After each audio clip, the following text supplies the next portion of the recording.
Mr. Speaker, I rise to applaud the Honourable Minister of Finance and his team for delivering to this nation a national budget that provides astute measures for the transformation of our economy, empowering people and building sustainable communities. Mr. Speaker, after decades of underdevelopment, Guyana is finally on the cusp of a social and economic transformation. Significant discoveries of oil and gas hold the promise of realizing the potential I grew up with only hearing about, and the development of an economy with a higher standard of living that has been the dream of Guyanese people for generations. It is the vision of this government that these revenues from oil can build more bridges over our rivers, better equip our hospitals and schools, provide proper roads in communities, overhaul and provide a stable electricity system, all the infrastructure we citizens expect, but has never been produced in the last 52 years of our independence, and certainly cannot be realized in 3 short years of our coalition government. Mr. Speaker, whether it is 28 years or the 23 years, what we know for sure is that we have not realized as a country the good life in the past. Mr. Speaker, we understand this, and I'm convinced that together we can change this. This government recognizes the important role technology plays in the transformation of any sector in today's world. And it was for this precise reason that President Granger established the Ministry of Public Telecommunications 2 short years ago. Mr. Speaker, this coalition government will embrace the use of technology all across sectors in Guyana, as it allows us to leapfrog many of the development challenges that we faced in the past. There is no doubt that the appropriate utilization of information communication technologies, ICTs, can improve the lives of all Guyanese. We've seen this in many countries like Singapore, China, Estonia, and even in Rwanda today. The transformational effect the use of ICTs can have, especially on small developing states, and the corresponding positive impact on national development is real. As government, we recognize this and see ICT as an overall cross-cutting component in our national vision to attain developed country status in the coming years. It will involve the growth of this sector and its application in all other sectors to achieve rapid and sustained development. Our mandate at the Ministry of Public Telecommunications is to create an enabling environment to support the effective utilization of ICT in public, private, and in the productive sectors. This will help to put the economy and society on a sound footing so every Guyanese can live in a sustainable and dignified life characterized by good health and general well-being, personal safety, and the prosperity, all intrinsic components of a good life. Mr. Speaker, the foregoing mandate is being pursued via programs and agencies within our ministry. I'd like to start by mentioning the National Frequency Management Unit, which is soon to be morphed into the Telecommunications Agency, and also the Guyana Post Office Corporation and the Public Utilities Commission.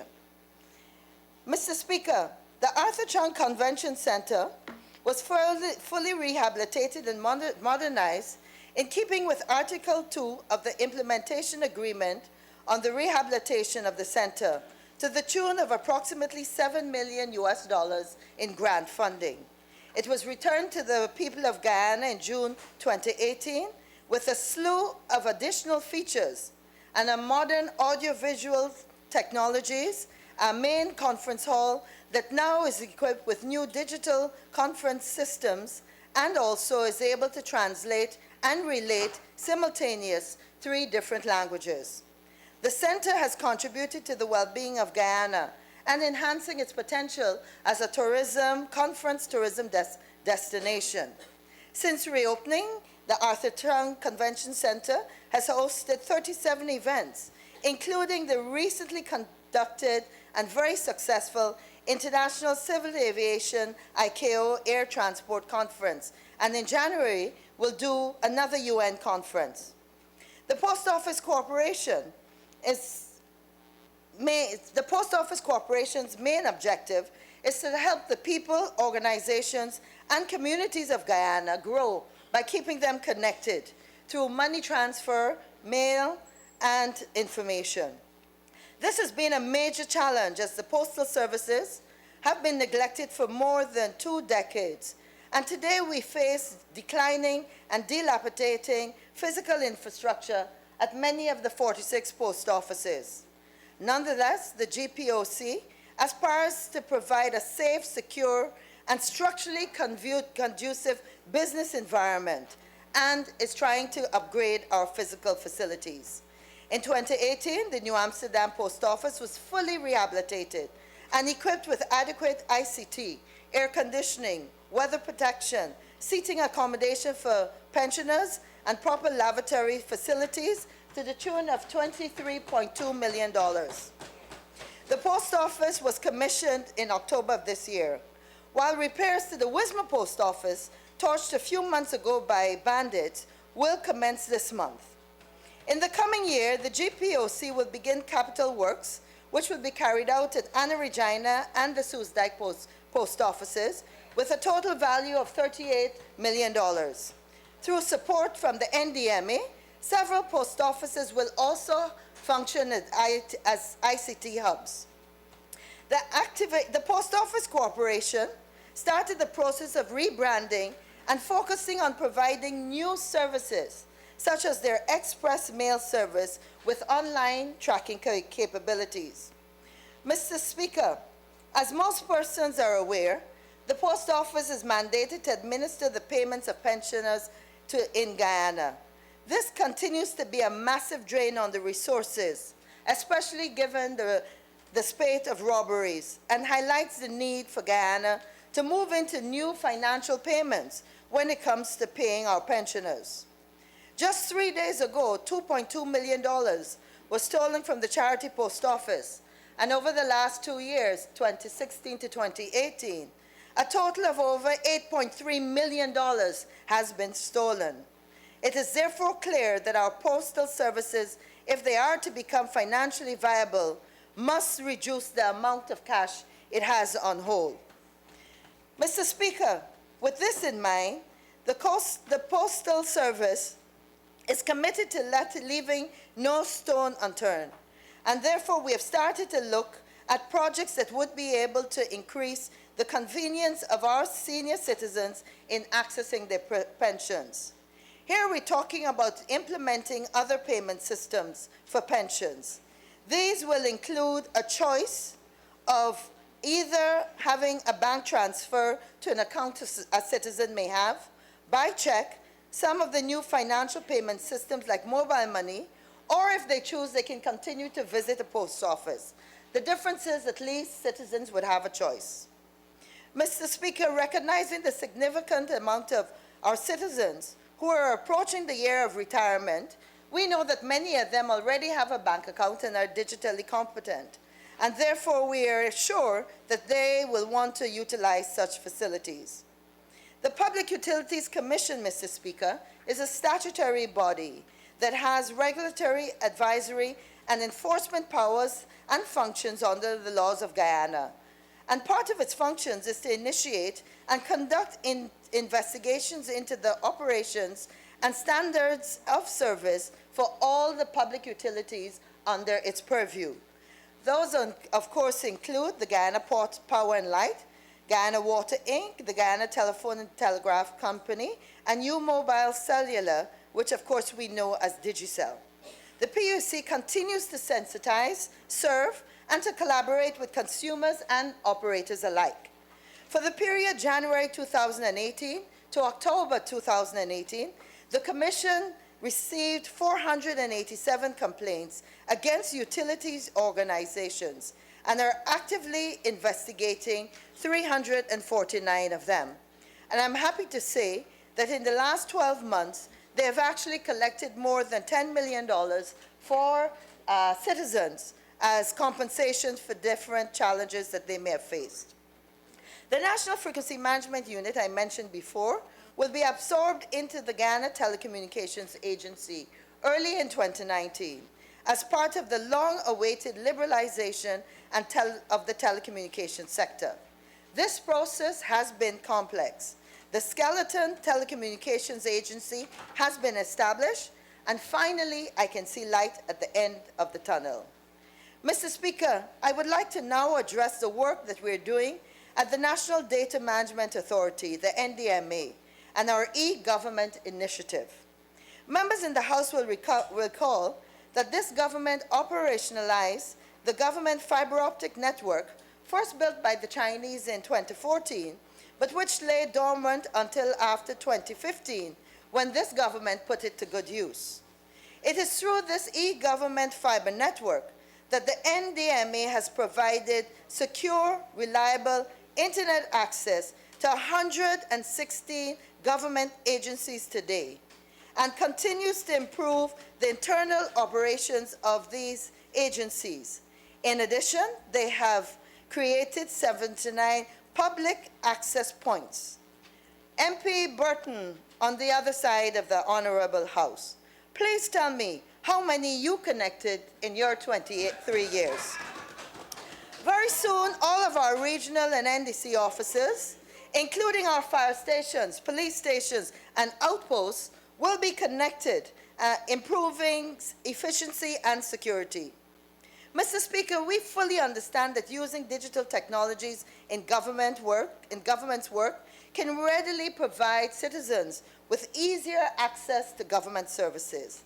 And therefore, we've embraced the concept of electronic government.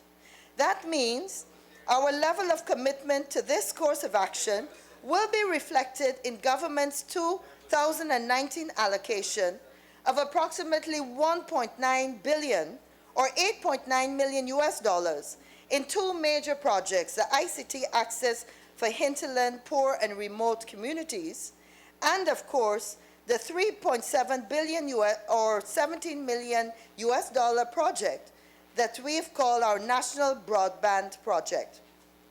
Mr. Speaker, these decisions were not made on a whim. We've done extensive groundwork, completing the ICT baseline assessment to ensure that we're able to provide digital services, especially in hinterland, poor, and remote communities.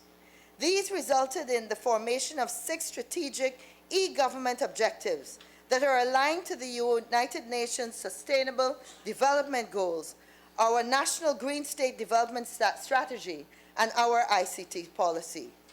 The year 2018 culminated with almost 36 months of establishing strategic ICT partnerships that will propel Guyana into the modern age. The agreement for ICT assistance and expertise, amongst other things, we signed with the government of Estonia is a perfect example of this. This relationship, we feel, will ensure that ministries and agencies are able to develop a digital governance roadmap that will ensure that we are able to operationalize all the plans we have to produce a modern state. Mr. Speaker, this roadmap, coupled with allocated resources, will be utilized to manage and maintain the e-government network and to ensure that we add 200 more government services online.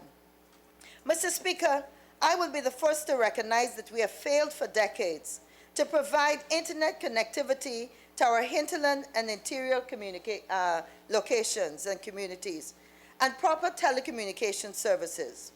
When my good friend MP Irfan Ali screeched of wasteful spending, and I'm sorry he's not in the room right now, I couldn't get out of my head the $2 billion Guyana dollars that his administration spent on the failed fiber optic cable.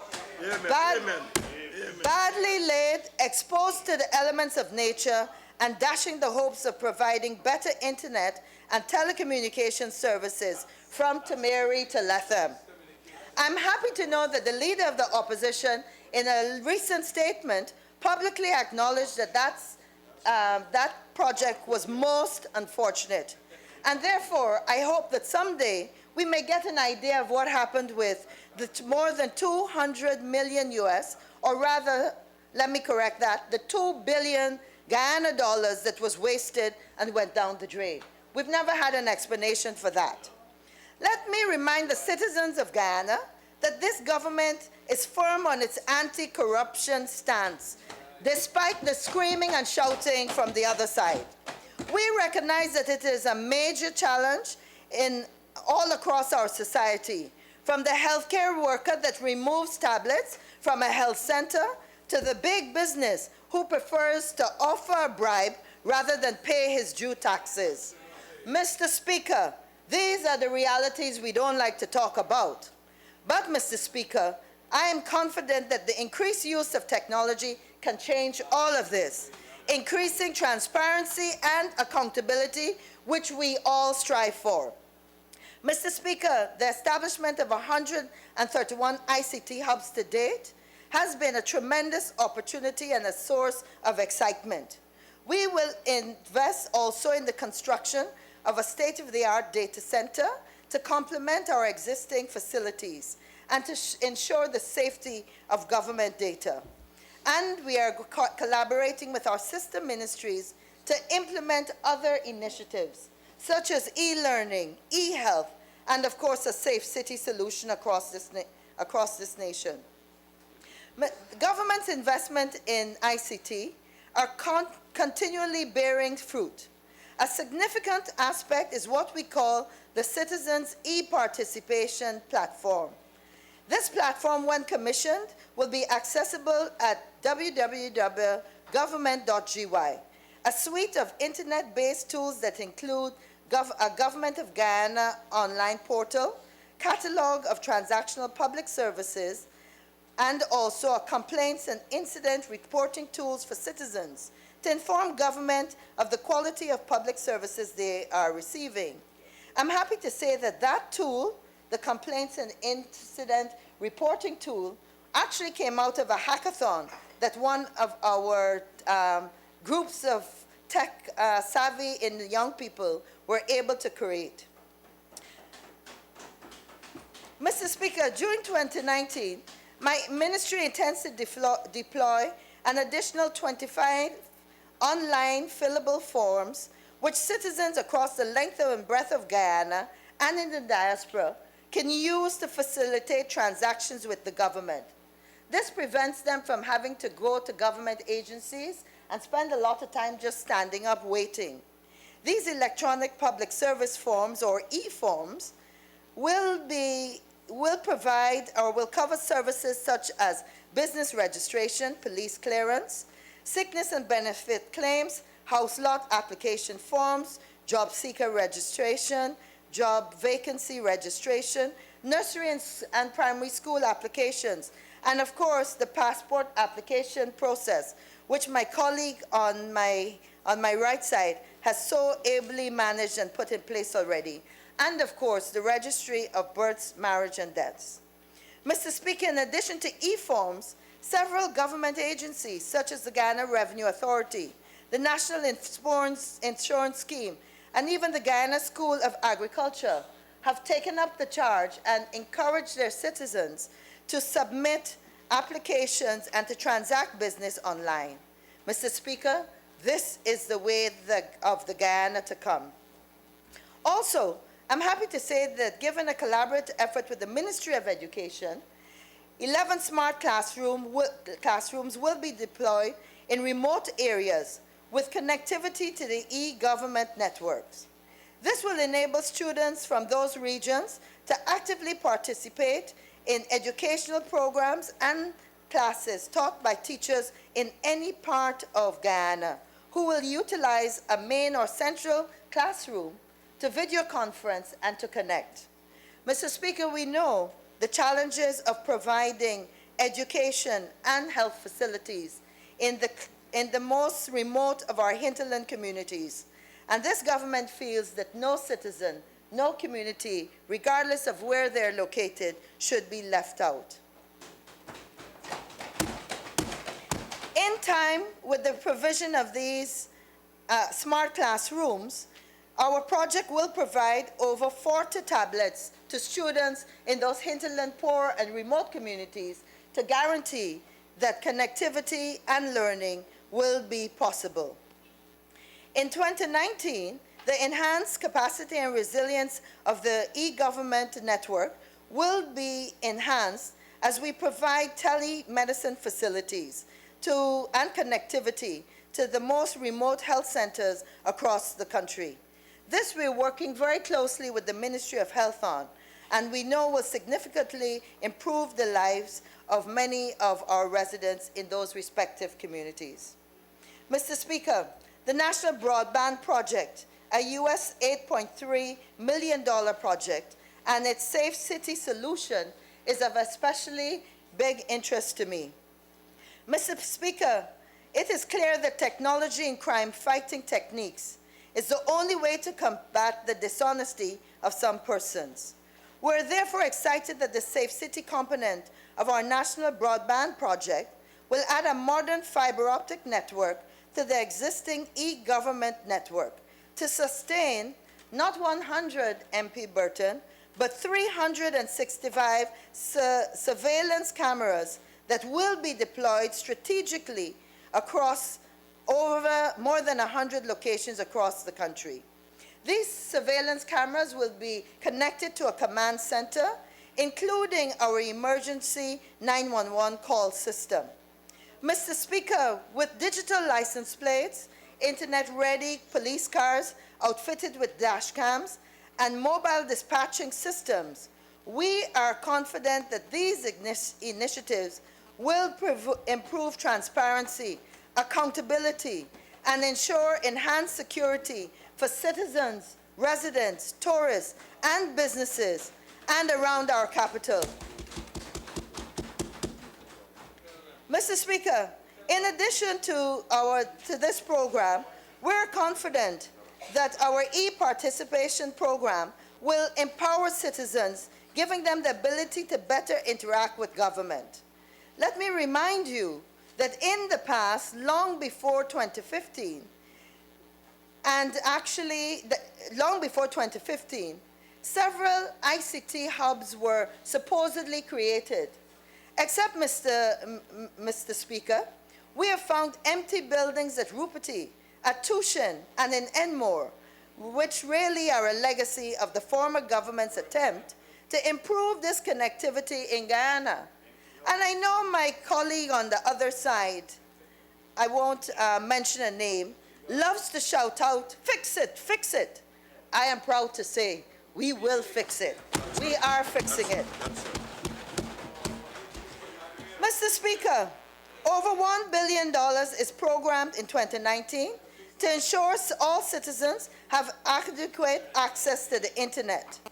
We are currently providing free internet connectivity to 18 hinterland and indigenous communities, including Mabaruma, Port Kaituma, Matthews Ridge, Santa Rosa, Baramita in Region 1, Mainstay, Wayaka in Region 2, Oriella in Region 6, Bartikan and Waradang in Region 7, Madi and Paramakatoy in Region 8, Irakrama, Karasabay, Anai, St. Ignatius, Sand Creek, Aishelton, and Massaconeri in Region 9.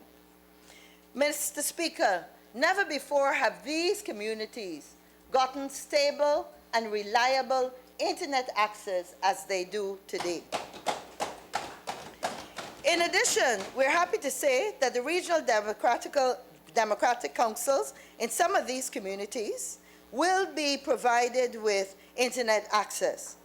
Mr. Speaker, we are committed to ensuring that internet access and development are real in our hinterland poor and remote communities. And so in addition to our ICT hubs that provide free internet access for any citizen to go in and use, we will also be providing solar power at most of these internet hubs. We will be starting in such communities as Batavia in Region 7, Maikobi in Region 8, Baramita in 1, Karabakuri in 2, Oriella in 6, and Sand Creek. In implementing President Granger's vision, the National Data Management Authority today can say it provides internet access to over 12,000 users on a monthly basis through 131 ICT hubs and 79 public internet access points, which are locations either at a community center, at a police station, or as I mentioned, at a regional democratic office. Public Wi-Fi eventually will ensure that more than 50,000 citizens in these communities will have access to the internet. Mr. Speaker, why are we talking so much about internet access and connectivity? It's because we recognize that with this, students are able to do research. Teachers are able to improve the interest in their school. I know I'm not. Yeah, teachers are able to provide and prepare better lessons plans. We understand that today, young people need to be taught in innovative and exciting manners. Entrepreneurs, in wherever they are in Guyana, are able to take advantage of a global market and to push the possibilities of being an entrepreneur. We went to the community of Barakara, a remote village located 42 miles from New Amsterdam in Region 6, just the other day along the Kandri River. And there a gentleman explained to us that they have just about 350 persons living in that area. And over the years, due to a lack of modern amenities, employment is limited. And of course, many young people have moved out of the area. In fact, the gentleman we spoke to said that for the first time, he felt like a Guyanese because he could now connect to what's happening in Guyana, in radio and in television.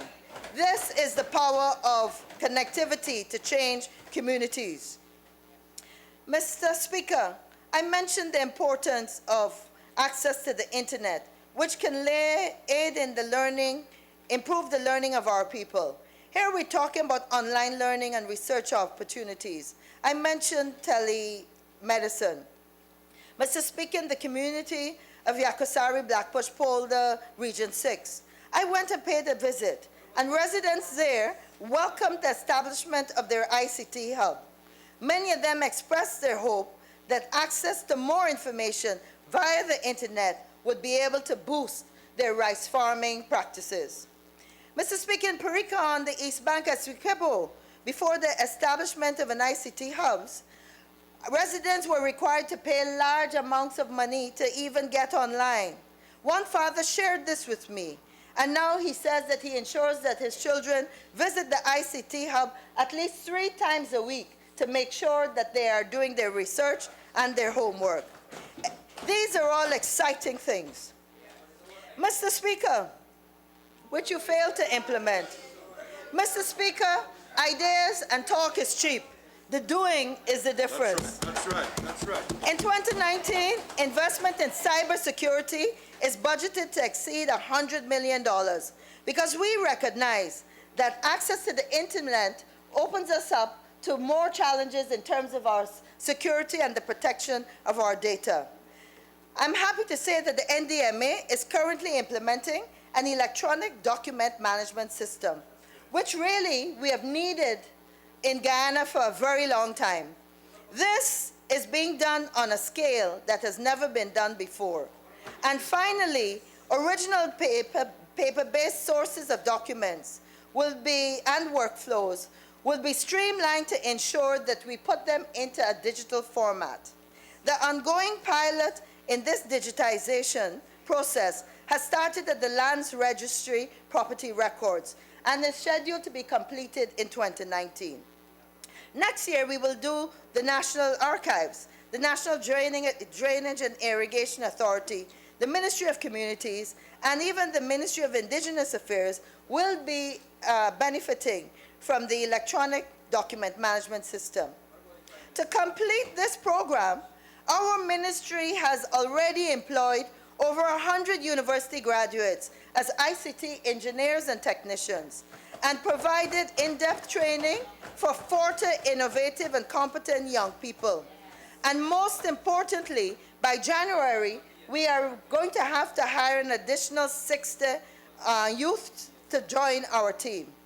But what I like the most about this program, Mr. Speaker, is that this means that private sector companies now have an opportunity to develop skills and provide services to the government and to any agency in documenting programs.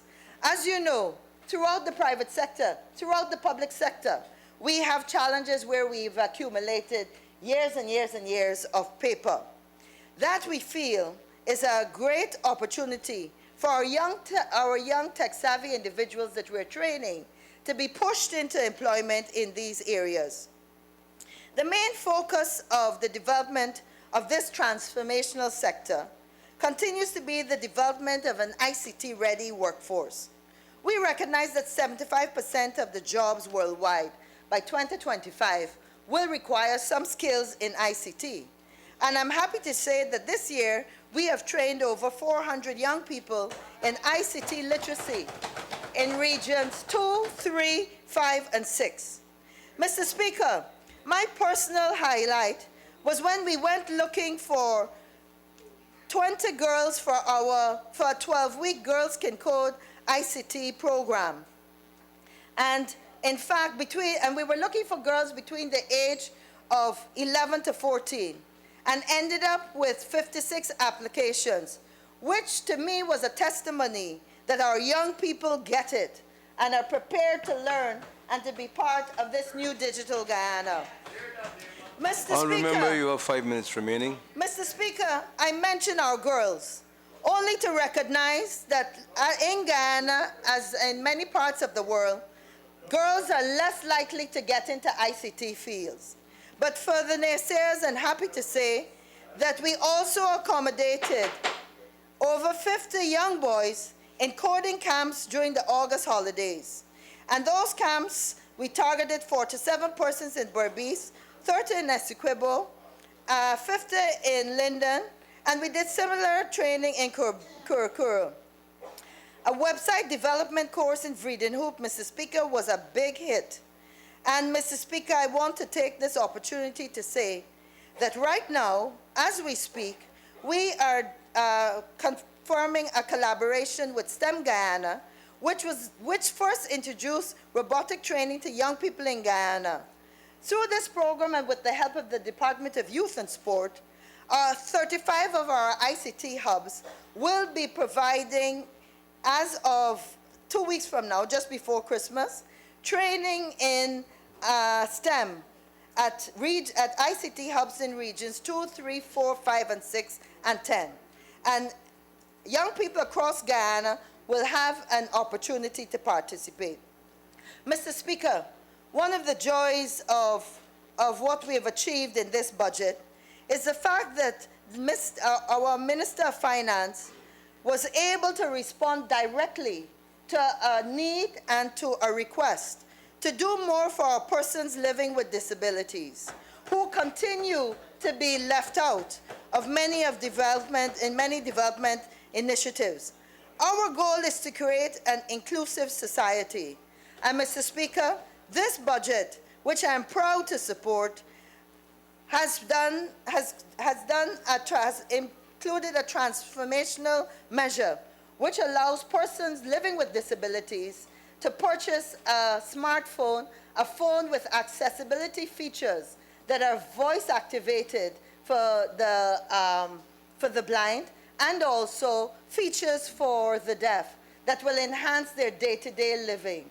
In addition to that, our Minister of Finance went a step further and has put in a special provision whereby persons living with disabilities are able to get tax rebates and VAT rebates on the vehicles that may need to be retrofitted so that they can use them. Mr. Speaker, we know the realities of taxis that are refused to stop to put, that refuse to stop and accept a visually impaired person in a car or in a minibus just because it takes too long to either have them get in there or to fold up the wheelchair.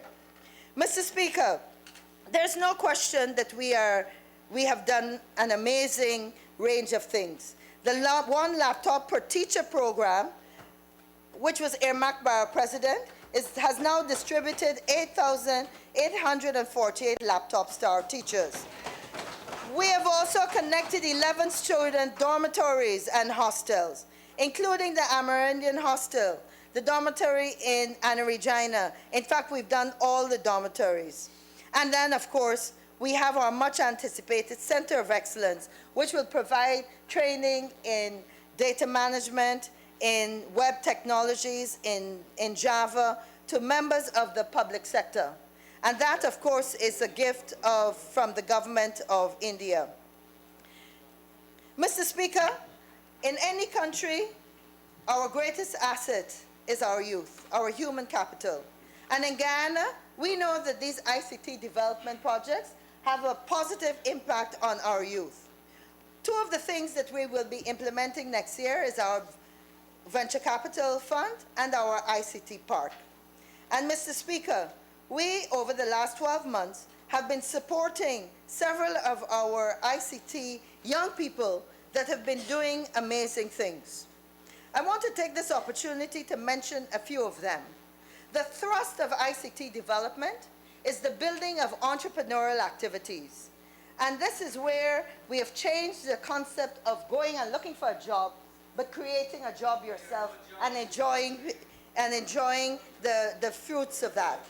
Mr. Speaker, we have a range of incredible young people that have been doing amazing things. These include the students from the North Rhine-Welt Multilateral School and from the high school in Regina, who have developed special apps to check the moisture content in soil. And Mr. Speaker, although we had a lot of laughter when we talked about drones, drones today are being used to deliver medicines in some of the remote communities of the world. And this is how we see drones being used to develop our agriculture and e-agricultural techniques. Honourable Minister, your time is up. Thank you, Mr. Speaker.